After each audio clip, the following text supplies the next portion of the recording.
Mas toda essa discussão, todo esse momento, né, ele também se reflete em preocupações que a gente tem, né?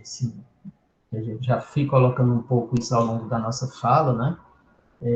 A tecnologia não é solução para tudo, né? Então, a primeira preocupação dela, né, é do acesso dos alunos à tecnologia, né? Como, por exemplo, a gente está tendo na UFC todo esse esforço para que realmente os alunos possam ter o melhor acesso possível, né? Para que a gente não tenha situações como essa. Não adianta eu ter um ambiente virtual, eu ter materiais virtuais, se o aluno não vai ter as condições, né, mínimas, né, para poder acessar e para poder estudar. Tá? Também a própria familiaridade com o uso das tecnologias, né? Tanto por parte dos alunos, né? Talvez até menos, mas também muito por parte de nós professores, né? É algo que a gente precisa se preocupar com isso, né? E eu acho que é algo que esse momento, essa situação chamou a atenção, né? A necessidade de ter processos formativos para que os professores tenham mais familiaridade com o trabalho com tecnologia, né? E trabalhar com tecnologia não é só usar computador, usar internet, usar celular, é também saber pensar os processos didáticos, pedagógicos, né, mediados pela tecnologia. Tá?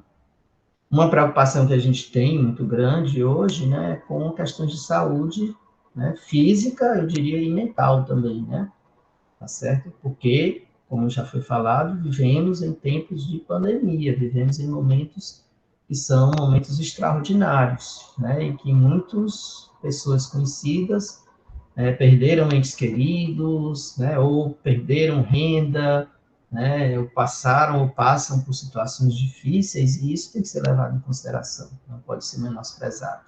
Tá? Então, esses aspectos são fundamentais. Né? E, ao final, assim, que reflexões a gente pode levar, eu diria, talvez, dessa fala, né? Tentando resumir o que a gente colocou aqui. Tá? A primeira delas, né, é a necessidade de planejamento. Né? A gente não, e claro, numa situação emergencial, o tempo de planejamento é menor, mas ele também se torna necessário. Né? Abrir um Meet e trazer os alunos sem que a gente tenha feito um planejamento, né, tem uma grande chance de dar errado. Tá certo? Então, é preciso que esse planejamento seja feito. Tá? É preciso saber escutar, né, entender as dificuldades dos alunos, dos estudantes, né, saber o que é que eles estão enfrentando, o que é que eles estão passando, para que a gente possa nos pôr à disposição para ajudar, né? Colaborar, não trabalhar de maneira individual, né? A colaboração ela sempre é um ganho em qualquer situação, mas eu acho que nesse momento ela é mais necessária. Né? Imagine um conjunto de professores que possam compartilhar experiências, compartilhar materiais, né? Isso vai com certeza minimizar a carga de trabalho que hoje já é grande para todos. Né? A necessidade de se adaptar, a gente precisa se adaptar a esse tempo, né? A gente precisa fazer brotar coisas mesmo num terreno árido, né? E a necessidade também de andar mais devagar, né? E talvez andar mais devagar vai nos propiciar conseguir chegar aonde a gente precisa, né? Com saúde, com sanidade, né? Com um equilíbrio maior do que se a gente tiver pressa, né, para tentar resolver todos os problemas de uma vez só. Tá? Bom, aí para a gente abrir nossas perguntas, né, eu acho que essa tirinha aí, que não é da Escola de Passarinhos, mas eu acho que ela reflete um pouco, né, esse meme, vamos dizer assim, né? Tá? Vamos ver se consigo aprender online, né? Parece até que estou na sala de aula, não entendi nada, né? E eu acho que ele reflete também uma outra característica da nossa cultura, né, principalmente dos nossos estudantes, que é o uso dos memes, né? Eles estão muito atenados para isso. Tá? Então, eu uso esse meme aqui para a gente abrir para as nossas perguntas, para os nossos comentários. Tá? Aqui são as referências que eu citei no trabalho, né? Tanto dos artigos, dos decretos, como das teses de doutorado, né? Alguns elementos para quem quiser se aprofundar, né, sobre ensino remoto, sobre criação de aulas, tá? E o meu obrigado, né? Mais uma vez, esse aí é meu e-mail, o meu Instagram e também o Instagram do Proativa, né? Quem tiver a oportunidade, não deixe de seguir, a gente está publicando muitos conteúdos lá no nosso perfil do Instagram, né? E muito em breve a gente deve começar, então, as nossas lives também, né? Para debater essas questões, tá? Obrigado, agora eu fico aí à disposição para a gente ter um diálogo maior. Muito bem, obrigada, professor, a gente agradece sua fala, suas palavras, é um momento realmente que requer mudanças, né, posturas e como a professora Maria José falou, né, também a questão da formação de professores é importante. E aí, nessa chuva de palavras, né, que o senhor sugeriu que fosse colocado lá pelo chat, eu consegui captar algumas. A Eli, ela falou de colaboração, apoio. A Emanuela falou de oportunidades, mudança. A Adriana, ela falou que está motivada a aprender. A Alexandra, ela falou insegurança. O Túlio, ele falou medo, uma das palavras que ele falou. A Gleice, incerteza. A professora Maria José colocou aprendizagem, generosidade. E aí foram algumas das palavras que foram colocadas no chat. E aí a gente pode iniciar com as perguntas. Pode ser logo a primeira, né? Que foi o Túlio, foi logo no início da sua fala, enquanto estava falando sobre a educação à distância, né? E o ensino remoto. E aí ele perguntou qual é a maior diferença. Não sei se ao longo da palestra conseguiu esclarecer isso para ele, mas ele perguntou isso. Qual é a maior Tá, diferença da EAD, tá né? bom. Ótimo. Para o ensino remoto, né? Bom, então, como eu falei no começo, né, a educação à distância é uma modalidade, né, de ensino. Né? Ela pode lidar com várias metodologias, mas ela, acima de tudo, é uma modalidade, é um formato de ensino que está baseado essencialmente no uso das tecnologias digitais, né, como elementos mediadores. Tá? O ensino remoto, ele é uma opção metodológica, né? Então, ele acontece no ensino que a gente costuma chamar de presencial, né? Mas quando você traz elementos da educação à distância para isso, né? Tá certo? Ou quando, vamos supor, eu crio um grupo, por exemplo, uma comunidade, né, virtual, para discutir um assunto que a gente tem interesse. Mas também pode ser ensino remoto ou ensino online, né? Então, ele não se trata de um sistema, de uma modalidade organizada, né, de educação, tá? Acho que é isso. Muito bem, professor. E caso o Túlio queira fazer alguma pergunta, tá bom, Túlio? A gente abre o Claro. microfone para você poder falar. O Luiz Torres, ele perguntou a relação de tempo, né, a hora nas aulas do ensino remoto para EAD, deve ter diferença? Como é? Deixa eu repetir a pergunta. A relação do tempo, né, o tempo e duração, digamos, da Certo, aula, certo, certo. tem Com alguma certeza. diferença para o Pronto. ensino remoto e da educação à distância, EAD? Eu diria que sim, eu diria que deve ter diferença. Eu acho que as aulas remotas, elas devem ser mais curtas, tá? Elas devem ser mais objetivas, né? E elas devem, talvez, direcionar os alunos a realizar tarefas, a despertar um interesse, né, por algum conteúdo, tá? Elas têm que ser menos expositivas, né? O professor até pode disponibilizar para os alunos outros elementos, né, de exposição que eles possam aprofundar. Mas assistir, por exemplo, assistir 50 minutos ou mais, né, de uma aula expositiva, ela é muito mais cansativa do que no momento presencial. Né? Então, se esse poder de síntese, essa capacidade, né, de apresentar em menos tempo, é algo que a gente vai precisar desenvolver, a gente vai precisar exercer, né? Entendendo que a gente está numa situação que as pessoas não tiveram preparação para isso, né? Então, não é fácil de fazer. Os professores e professoras de hoje são verdadeiros heróis, né, por estarem lidando com isso. Né? Verdade, professor. E a Aline, ela está perguntando, o ensino híbrido, necessariamente, ele exige encontros presenciais? Não, ele não exige encontros presenciais. Ele vai exigir em algum grau, né? Porque se ele não exigir, se não tiver nenhum encontro presencial, a gente pode dizer que ele é um ensino remoto, entendeu? Então, o híbrido significa que eu estou usando uma combinação. Mesmo que esse encontro presencial, por exemplo, não tenha um professor, né? Seja os alunos fazendo um trabalho em grupo, né? Ou fazendo uma aula de campo, uma observação em campo, entendeu? Mas ele não pode se reduzir a só o uso das ferramentas virtuais, senão ele se torna um ensino remoto, né? Pela própria característica dele, né? Entendi. Nessa mesma vertente da pergunta anterior, o Alisson ele fez agora no chat. Ele perguntou: algumas escolas elas vão atender uma parte dos alunos presenciais, né, de forma presencial, e os outros alunos de forma remota. E aí ele fala, né? Essa estratégia, ela pode ser chamada de ensino híbrido? E aí Pronto, vamos. Alisson, muito boa pergunta. Eu diria que não. Eu diria que isso é uma característica do ensino remoto emergencial, tá? Porque ela não é uma opção metodológica, ela é uma opção que precisa ser feita pelo momento, né? Por exemplo, mesmo quando a gente puder ter a volta a um ensino presencial, por algum motivo, talvez alguns alunos não possam, né, participar. Então, vão ter que ser atendidos nesse formato remoto, entendeu? Então, isso não caracteriza o ensino híbrido, porque os alunos estão em situações diferentes, né, de trabalho, tá? O ensino híbrido é eu poder combinar, né, aquilo que eu considero melhor, ou mais necessário do ensino presencial com ferramentas virtuais, né? Entendi, professor.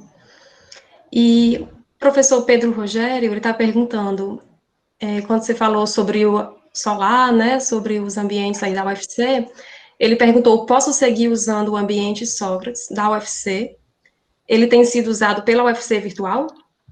Não sei se a Ô, Pedro, pronúncia correta é essa, né? primeiramente um abraço ao Pedro, né? Pedro Rogério aí, tá? Obrigado por ter feito a pergunta. Sim, o Pedro, o Sócrates continua no ar, né? Continua acessível de forma gratuita, não só por quem é da UFC, mas por quem é fora da UFC, né? Depois eu posso colocar aqui o endereço, quem tiver interesse, tá?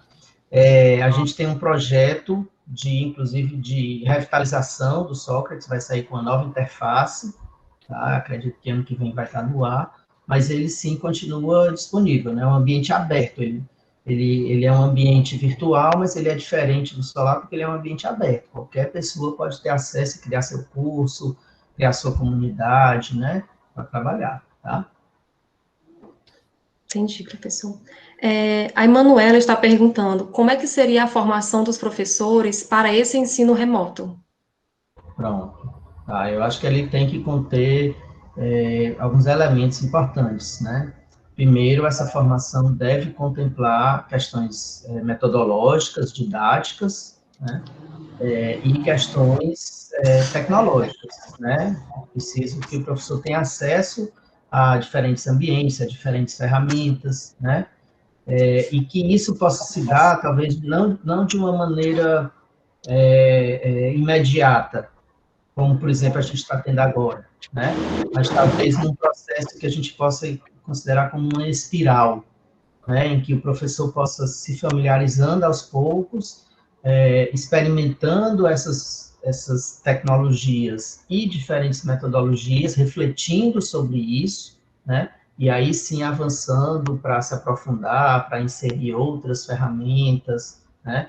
Então, que esse processo ele seja mais gradativo, ele seja mais, né, mais, vamos usar a palavra, mais lento mesmo, tá? Diferente, como eu disse, como a gente está tendo agora, né? Porque em alguns locais a gente sabe que os professores tiveram 24 horas, 48 horas para aprender a usar e começar a trabalhar, né? Tá certo? A UFC, por exemplo, fez um trabalho longo, né? De formação para uso de ferramentas remotas, né? Eu, por exemplo, fui parte, né? Coordenei uma turma e fui parte de uma formação no uso do solar que durou 30 dias, tá? Então, é um processo bem diferente, né? Do que a gente viu aí em outras instituições. Certo, professor. O Alisson Ele está perguntando, projetos como o Google for Education podem ganhar mais força nesse momento pós-pandemia? Já ganharam, né? Já ganharam. Assim como numa economia capitalista, é óbvio que as grandes corporações se beneficiam dessas oportunidades, né? Então, ao oferecer ferramentas, entre aspas, né, gratuitas, né? Porque são gratuitas, assim, a gente não paga diretamente, mas o Google está usando esses dados, a gente não sabe como, né? Mas ao oferecer isso, né, com certeza a quantidade de usuários que migraram e passaram a usar as ferramentas do Google, né, aumentou, a gente não tem ideia de quanto, né, entendeu? Então, ela ganhou muito espaço mesmo, né. Tá?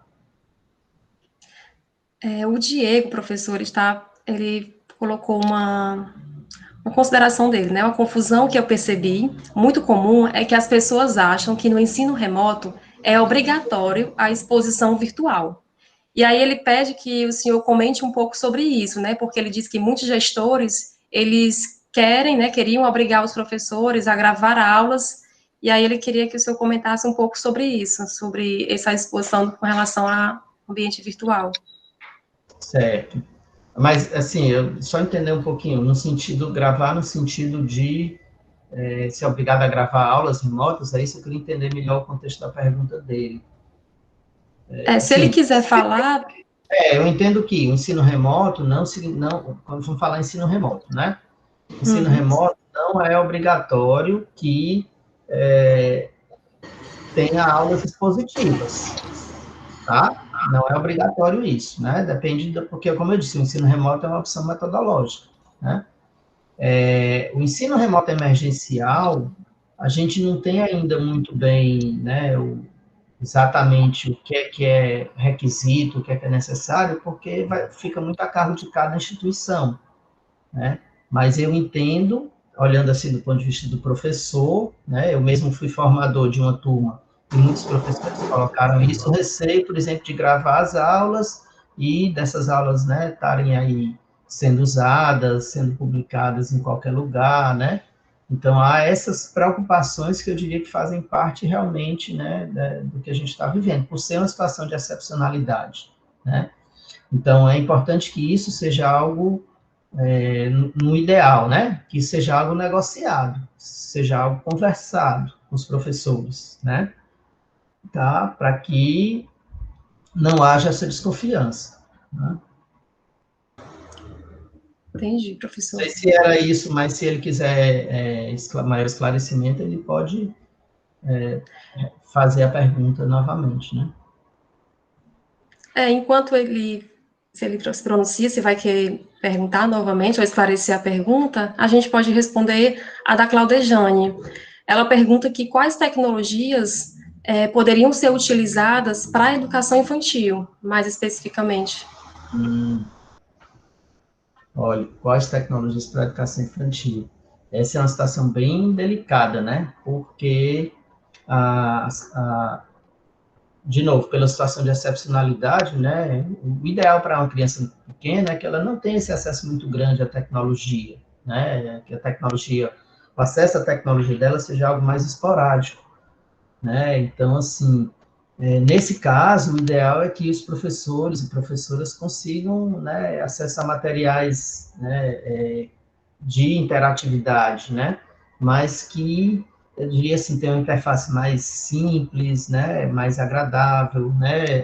Vídeos voltados para o público infantil, entendeu? E que, nesse caso, se conte muito com o apoio das famílias, né? Porque, assim, a aprendizagem nesses anos iniciais, eu vi que a Silvia estava aqui, não sei se ela ainda está, ela é muito mais especialista nisso do que eu, né? A gente não está tratando de conteúdos escolares tradicionais, né? Existem muitas outras aprendizagens que são necessárias, né, nessa fase da infância e que a tecnologia realmente não vai dar conta, né? Então, é algo que talvez a tecnologia possa oferecer orientações, né, formas de fazer acompanhamento, entendeu? Mas é algo que vai precisar muito, né, do apoio familiar, e que infelizmente a gente sabe que nem todos os estudantes têm, né, também, tá? Mas é uma etapa bastante complicada para a gente falar do uso de tecnologia, né? Não dá para ser na mesma proporção do que em anos maiores, né? Verdade, professor. O Anderson Gomes, ele fala que, primeiramente, gostaria de agradecer pela excelente oportunidade de dialogar sobre este tema tão relevante. E aí ele queria, então, saber o que o senhor acredita que pode estar ligado a estas motivações de uso. Será que a formação é o maior problema? Ou as motivações pessoais, elas interferem nesta usabilidade das tecnologias? Eu acho que a gente não pode dizer que seja só uma coisa ou outra, né? Durante muitos anos eu sempre ouvi dizer assim, os professores são resistentes à tecnologia, né? E assim, eu sempre tive eu diria assim, uma leitura crítica sobre isso, sabe? Porque às vezes a gente é resistente ao desconhecido. E isso é natural da nossa, né, do ser humano. O ser humano tem medo do desconhecido, tá certo? Até por um instinto de sobrevivência, entendeu? Então, muitas vezes, o professor não quer fazer, não quer experimentar, né? Ou não saber do potencial, ou por se sentir inseguro. Imagine um professor que se acha, né, ou que falo professor e professora, né, que se acha um bom professor ou boa professora, ou que é reconhecido mesmo, né, numa situação tradicional, numa situação presencial, e que de repente agora está numa situação nova, né? Como é que fica a autoestima desse professor, entendeu? De repente abrir uma câmera e ter problema de conexão e não conseguir dar a sua aula como ele dava, entendeu? Então, assim, são questões que são delicadas e que a gente também não pode simplesmente colocar, assim, o professor contra a parede, né, professor, professora contra a parede, e dizer assim, você não faz porque é resistente. Há um processo de convencimento que precisa ser feito, né? Eu lembro de muitas experiências que tive em formação de professores, né, e que, às vezes, aqueles professores que no início eram os mais resistentes, né, depois se apaixonavam pela tecnologia, percebiam a importância da tecnologia e passavam a usar, entendeu? Então, há esse aspecto, né, que eu acho que é típico do ser humano, né, do medo do novo e do familiar, e que aí a gente precisa também saber trabalhar com isso. Não adianta a gente dizer assim, né, acho que é uma visão que não ajuda quando a gente simplesmente se contrapõe, tá, a isso, tá? Verdade, professor. A professora Silvia Helena está perguntando: precisa alguma formação para as professoras da FACED, a fim de que possam usar melhor essas tecnologias digitais nesse momento em que temos ensino remoto emergencial? Estou achando que essa pergunta não é para mim, viu? Mas eu acho que ela é para você. Não estou querendo fugir, não, mas é porque eu não posso responder, né? Por isso, eu sou da pós-graduação, mas eu não, né, nem sou da FACED, professor efetivo, nem sou da administração da universidade, né? Professor. Bom, professor, eu sou da FACED, né? Professora da FACED, e assim, tenho um pé nas tecnologias, porque fui formada desde a minha graduação no Laboratório Multimeios, então as tecnologias sempre fizeram parte da minha formação, e penso que todos os professores, né, sejam da FACED, de todos os centros e unidades, todos nós estamos precisando de formação, né? Porque ser usuário da tecnologia é uma coisa, né? Nós usamos o WhatsApp, usamos o nosso computador para transmitir slides, para usar e-mails, então a gente faz algumas coisas. Mas o uso pedagógico das ferramentas é isso que a gente precisa ter discussão. Além de compreender a técnica, né? Essa relação pedagógica com essas ferramentas. E penso que é muito importante uma formação sobre elas. Uma coisa que é importante para os professores, né, que aqui nós temos alunos e professores da UFC nessa sala agora. Parabéns, professor, o senhor lotou a sala, viu? Todo mundo que Obrigado. sabe que o professor Aires que vinha falar veio prestigiar, porque sabia que seria grandes aprendizados aqui nessa tarde. E, assim, nesse sentido, é uma coisa importante para os professores da UFC saberem que nós temos, sim, plataformas oficiais, como o senhor bem citou aí, o Solar, e o CIGA, que é o nosso sistema acadêmico, ele tem tantas funcionalidades e tantas potencialidades que mesmo eu conhecendo várias outras ferramentas, eu tenho me sentido muito bem com as minhas aulas via SIGA. Então, eu estou usando o SIGA, interagindo com meus estudantes na disciplina, e tem sido muito boa experiência utilizando o SIGA. Então, são muitas as ferramentas, muitos aplicativos. O G Suite é um mundo, né, de possibilidades, e mais a gente precisa, nesse momento, às vezes, mais é menos, né, e menos é mais. Então, vamos olhar para o nosso sistema acadêmico, vocês, alunos de pós-graduação, que podem colaborar também com os professores que estão tendo alguma dificuldade, como também os alunos da graduação podem colaborar também com os professores. Vamos olhar para o nosso sistema SIGA como essa possibilidade para as nossas aulas remotas. Tem sido um aprendizado muito bom, um olhar diferenciado para o SIGA. Eu sempre utilizei nas minhas aulas, e agora eu estou usando muito mais, e os alunos estão compreendendo as funcionalidades do SIGA, porque muitas vezes a gente pensa que o SIGA é para pôr nota, né? Nota e a frequência. Mas o SIGA é muito mais do que isso, ele pode ser, sim, uma plataforma de ensino e de aprendizagem. E todos nós, professores, realmente precisamos da formação. Acho que foi muito oportuna a pergunta da professora Silvia Helena. E, assim, desde já, eu já me coloco aqui à disposição, e tenho certeza que o professor Aires também se coloca à disposição, para a gente fazer esse debate na FACED e colaborar com essa formação tecnológica dos professores. Né, professor? A linha LESE, ela tem exatamente um eixo sobre tecnologias, e todos os professores desse eixo, eu tenho certeza, estarão disponíveis, como toda a LESE, para colaborar com essa formação. Então, fica aqui, né, a nossa disponibilidade, né, professor, para colaborar com a formação. Acho que assim, eu sempre gosto de pensar assim, o que é que nós estamos aprendendo por esse momento, né? Porque a pandemia é um momento terrível. O que nós estamos vivendo no mundo, estamos vivendo no Brasil, é uma coisa terrível. A gente não pode falar de coisas positivas do que a gente está vivendo, né? Tá? A gente escuta gente dizendo assim, é uma oportunidade, né? Mas, assim, é uma catástrofe que a gente está vivendo, tá?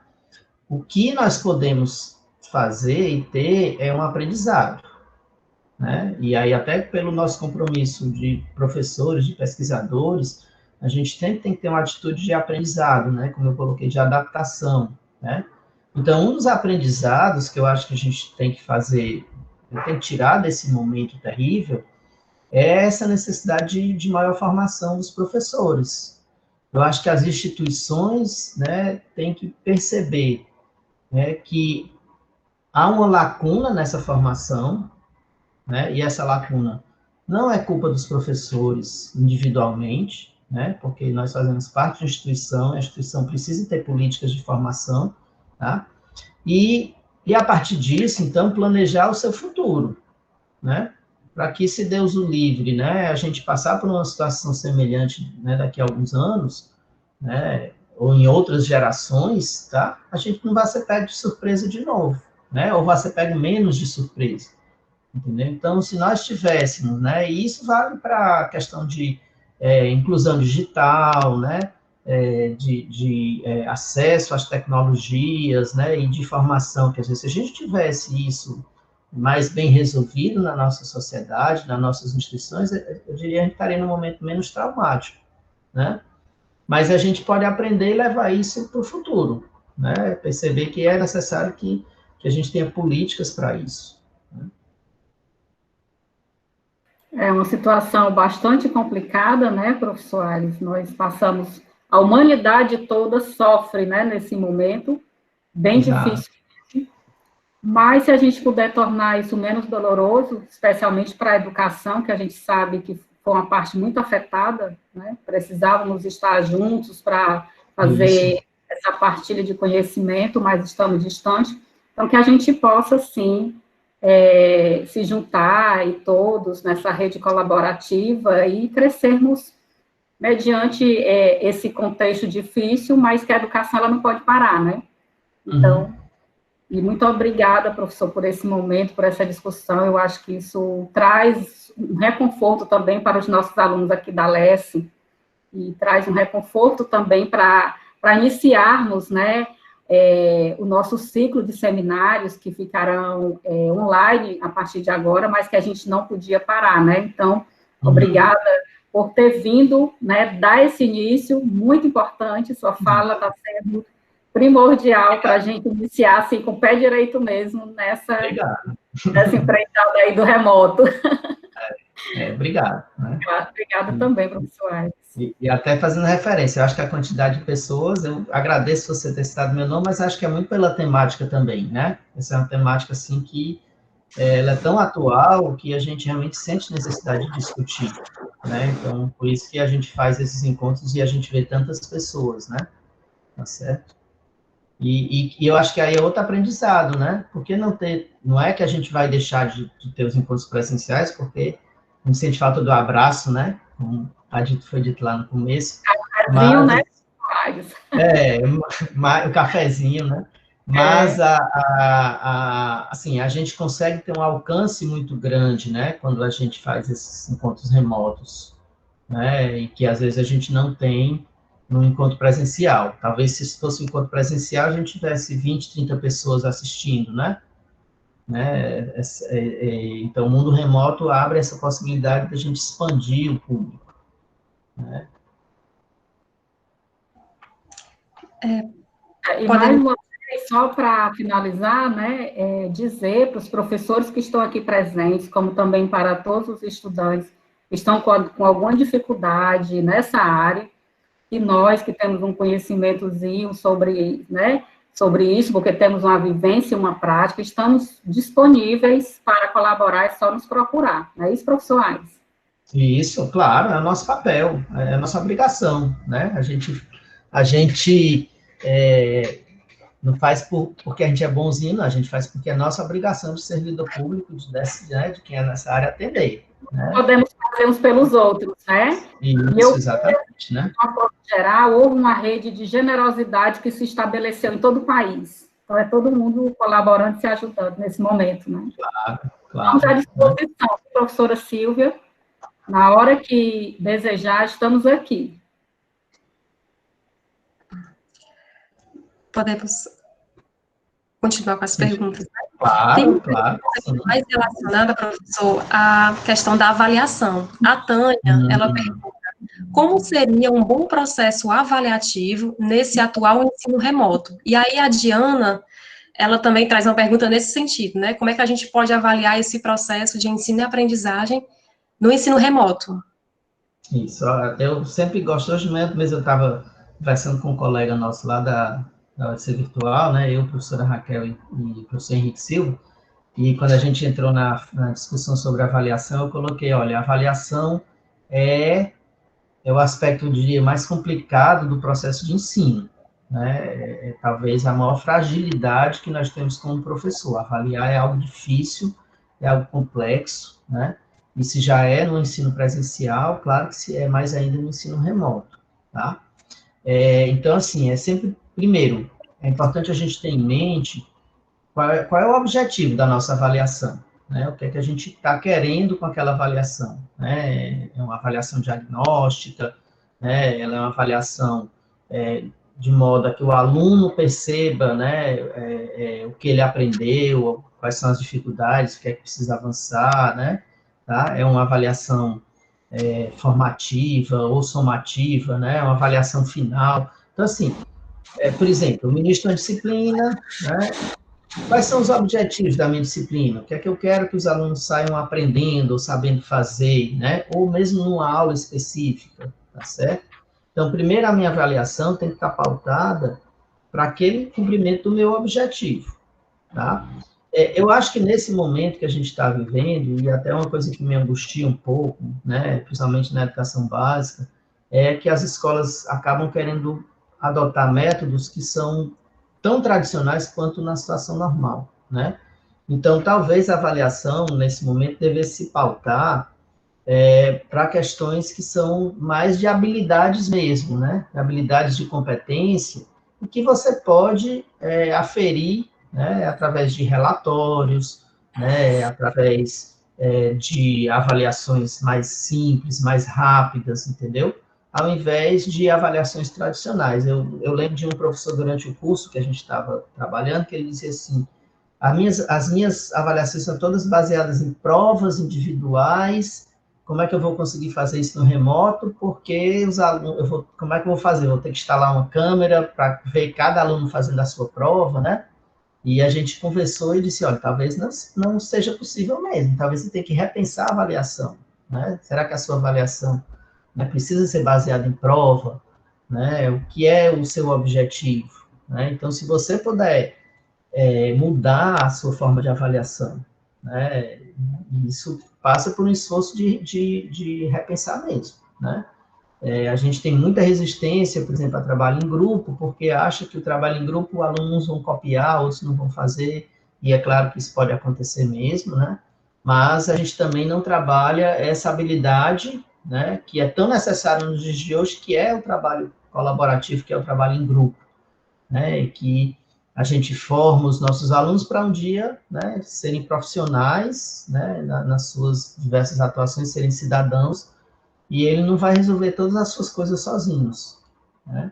Então, eu acho que se a gente tiver, né, atividades em grupo, quando possível, atividades que o aluno possa fazer autoria, né? Porque, claro, que ele precisa ter acesso à tecnologia mínima para poder fazer isso, né? Mas que ele possa registrar o seu conhecimento através de uma produção, né? Por exemplo, como a gente está fazendo na disciplina de cognição, os alunos escrevem um livro, né, sobre a jornada deles, entendeu? Então, eles se sentem autores daqueles que eles estão fazendo, né? Então, eu acho que isso ressignifica muito, né, o que é avaliação, tá? O que é que a gente quer que eles apresentem, tá certo? Isso mesmo, professor. A Micaele está perguntando, professor Aires, já tem portais de objetos de aprendizagens de matemática na perspectiva da BNCC? Existe não um portal específico para isso, tá?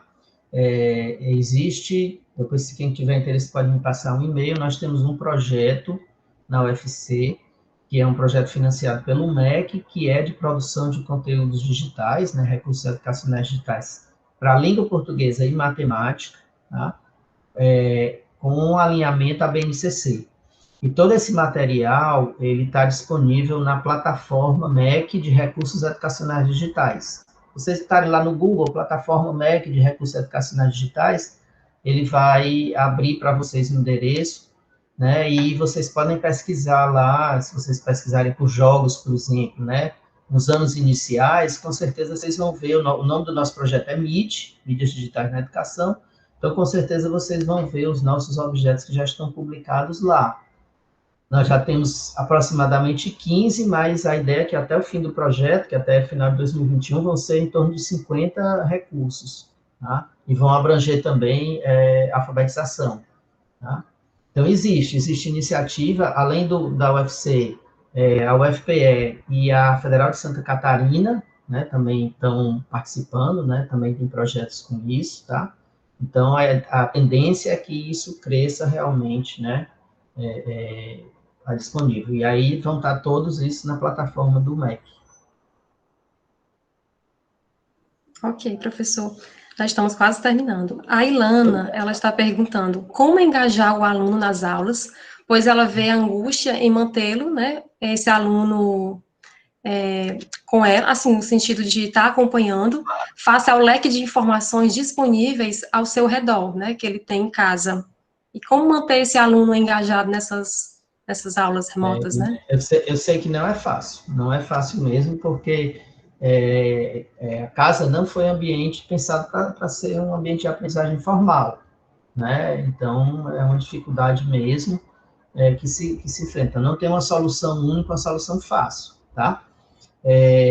Um elemento importante é pensar em atividades que sejam desafiadoras, que sejam interessantes, né? Então, se a gente conseguir, por exemplo, no ambiente, né, de casa, né, vamos supor, eu sou um professor de matemática, então, se eu conseguir pensar em uma atividade que o aluno, dentro do seu ambiente de casa, possa explorar, possa fazer, né, e isso desperte interesse para ele, né, seja um jogo, ou seja, por exemplo, aquele criança que tem possibilidade de acompanhar um pai ou a mãe na cozinha, de repente despertar a curiosidade dele, né? Como é que se faz uma receita? Ah, se você faz uma receita, um bolo, por exemplo, se dá para 10 pessoas, mas se eu quiser fazer para 20, tá? Então, elementos que você pode, né, trazer, se for na língua portuguesa, os diferentes gêneros textuais, né, que possam estar presentes, entendeu? Então, se você consegue tirar o aluno, né, da tela, para que ele, fora da tela, possa ter outros elementos, né, de interesse, você vai, com certeza, despertar, engajar mais esse aluno. Né? Sim, de novo, isso não é fácil, isso é algo que leva tempo, infelizmente a gente não teve tempo para isso, né? Mas é algo que leva tempo, é algo que leva reflexão, né? Como eu cito o caso da nossa disciplina, nós criamos uma jornada para os alunos, tá? Então, os alunos têm um desafio que eles cumprem ao longo do semestre, né? E a gente tem o que a gente chama de missões, e, claro, a gente estabelece, né, o roteiro, as regras de cada missão, né? Os desafios, entendeu? Tem todo esse planejamento que a gente faz, né? Mas a gente procura dar essa autonomia para o aluno, tá? Para fazer. Entendi, professor. Antes de passar para a última pergunta, eu gostaria só de convidar os que estão aqui presentes a sugerirem temáticas que a gente pode estar abordando nos próximos seminários da LESE. Então, quem tiver alguma sugestão de alguma temática específica que queira estar abordando nos próximos seminários, você pode estar colocando aqui no chat, tá bom? Sugerindo novas temáticas. E a última pergunta é da Maria do Céu, professor, e ela fala, né? Como avalias a repercussão do ensino remoto para o trabalho docente? Como é que o senhor avalia essa repercussão desse ensino remoto? Bom, eu sempre gosto de, como eu falei um pouco, existe um pouco do que eu trago de esperança, de desejo, né? Que eu gostaria que as instituições, né, reflitam sobre isso, valorizem o professor, percebam a importância do professor e da professora, né, no processo de aprendizagem, né, que é fundamental o trabalho dele, que eles sejam mais valorizados, né, que eles tenham mais oportunidade de formação, de planejamento, né, então esse é o meu desejo. Mas a gente tem um receio também, o receio de que as instituições achem que porque nós sobrevivemos a esse processo que está tudo resolvido, e que aí não precisa mais ser feito nada, e que agora o professor pode dar conta de tudo, né, sozinho, entendeu? Ah, se ele fez agora, por que é que ele não pode continuar fazendo, né? Tá? E eu sei de muitos relatos de professores, por exemplo, que estão trabalhando 12 horas para dar conta, né, do que faziam, tá? Porque tem que planejar a aula, gravar a aula, né? Aquele charge ilustra bem isso, né? Que isso seja incorporado na rotina, né? Então, de novo, que a gente vive numa situação emergencial não pode se tornar regra, tá? Eu não gosto, por exemplo, do termo novo normal. Não existe novo normal. Existe o emergencial, existe o que a gente precisa fazer para viver agora, né? E o aprendizado que a gente vai levar disso, tá? Mas isso aqui não é o nosso normal, né? Isso aqui, na hora que isso terminar, a gente vai voltar ao que é o nosso normal, o nosso convívio social, a nossa forma de trabalhar, né? E com a esperança de ter levado essa aprendizagem, tá? Mas não de normalizar aquilo que a gente faz hoje, de forma alguma, tá certo? Entendi, professor. Só para lembrar que essa palestra ela está sendo gravada, a gente vai disponibilizar no canal do GTRCOA, tá bom? Para quem quiser depois assistir novamente, ou quem não teve acesso, poder assistir também. Antes de chamar a professora Maria José, gostaria de agradecer imensamente a disponibilidade do professor Aires, e compartilhar seus conhecimentos, trazer novas reflexões para a gente, né, nesse momento que não é tão... É um momento atípico, realmente, mas que requer da gente mudanças mesmo, novas posturas. Poderia estar fazendo, então, professor, as suas considerações finais, aí a professora pode estar finalizando, tá bom? Tá ótimo, tá bom. Bom, eu queria mais uma vez agradecer a oportunidade, eu fico muito feliz de ter sido convidado, né? eu diria, de ter tido a oportunidade de refletir com vocês, né? Agradeço a participação de todos, agradeço as perguntas, essas perguntas, elas nos instigam, né? Elas nos fazem crescer, nos fazem pensar, né? Então, eu acho que eu só tenho a agradecer pela oportunidade, né? Tá certo? E me pôr à disposição para outras oportunidades dessa, né? Que a gente continue construindo, colaborando juntos, né? E também, mais uma vez, parabenizar pela iniciativa, né? Parabenizar, mas agradecer mais uma vez a Gabriela, né? Pela organização, tá certo? E agradecer a todos vocês pela presença. Uhum. Professor, nós que agradecemos a sua generosidade de estar aqui conosco nessa tarde, né? Nossa linha LES, que discute educação, currículo e ensino, e dentro dela temos nossos ensinos, temos as tecnologias, né, professor, que é o seu campo de atuação. Então, nós tínhamos realmente que começar a palestra, né, com a sua vinda aqui, para falar para a gente sobre essa temática que nos está afligindo nesse momento, né, e as formações. Quero agradecer imensamente também a presença de professores, os professores da FACED, estavam aqui a professora Silvia, não sei se ela ainda continua aqui conosco, a professora Maria do Céu, eu sou Pedro, agradecer também o grupo GTERCOA, que é o grupo lá do Eixo de Ensino de Matemática, viu? É o grupo de estudos que está aqui organizando, a Gabriela e o Carlos, que está gravando, Elaine, e todos os demais que estão aqui presentes, agradecer todos os nossos alunos da LES, que vieram e que também divulgaram, e na divulgação trouxeram gente até de São Paulo para cá, professor Aires. Olha que bacana. Aqui, né?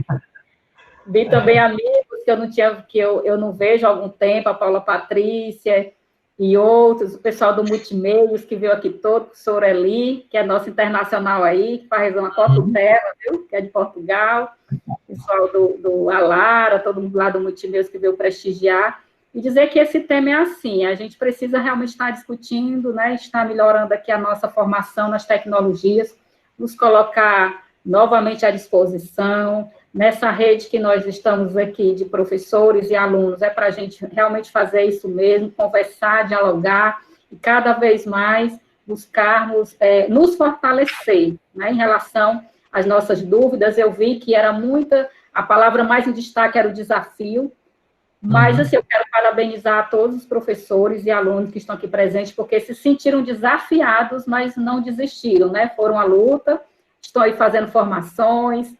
Alguém citou aqui o curso de Sobral, né? O professor Aires esteve lá, né? Foi um sucesso total a sua live, professor, todo mundo estava lá para prestigiar. Eu assisti, com certeza, foi muito boa a sua, com o professor Denis, né? Que também é das tecnologias, muito bom mesmo. Então, dizer que, nesse momento, a rede é de generosidade e solidariedade para que todos nós, professores e alunos, possamos passar por esse momento tão difícil, juntos, aprendendo juntos, né? Mesmo distante, mesmo sentindo falta daquele abraço, daquele calor humano, daquele cafezinho, mas enquanto a gente não pode, que a gente possa ter esses encontros, né? Para a gente pelo menos se ver e se ouvir, né? Então, um abraço a todos. Professor Aires, muito obrigada. Nossa gratidão imensa por esse momento. Foi uma tarde de muito aprendizado. Que bom que a gente pode gravar, né, professor, e depois ouvir novamente. Por enquanto, vai ficar no canal do GTERCOA, mas avisando logo a todos que assim que eu conseguir, né, nós conseguirmos o e-mail oficial da LES, nós vamos abrir o canal da LES e lá vamos continuar nossas atividades, nossas formações. Viu, professor Aires? Um abraço. Abraço Pedro, a todos. essa linha maravilhosa mesmo. Eixo de música, faltou música, né? Sim. Música. Cadê o nosso artista aí para cantar e tocar para a gente finalizar com música? Eu adoro. Eles sabem que eu amo o eixo de ensino de música, professor Aires. Eles sabem disso. Um abraço, gente, tudo de bom. Tchau, obrigada, professor Aires. Tchau, gente, um abraço. Tchau, muito obrigada, professor. Obrigada a todos. O Pedro está garantindo que na próxima tem música para abrir o evento. Vou esperar o convite para prestigiar. Tá certo. Um abraço a todos, gente. Obrigada, professora Silvia, professor Pedro, professora Maria do Céu, todos os alunos da LES, nosso abraço, nossa gratidão, professor Aires.